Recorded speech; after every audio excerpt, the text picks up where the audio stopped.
turn too. That could be a head, a rear end right there, right out of turn. The car's not paying attention, or they're going fast. Oh my God! What?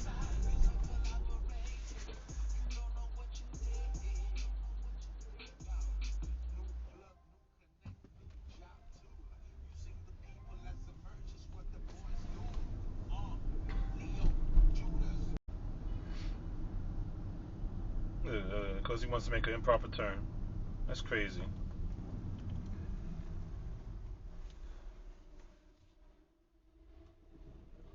Two of them want to take the curb.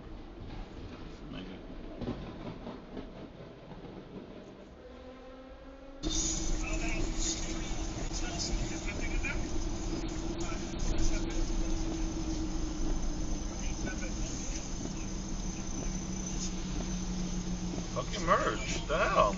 It's like I'm letting him merge and he's still like, what do I do? Jesus, man. And then the minute I try to like just go ahead and I let him, I'm wrong, right?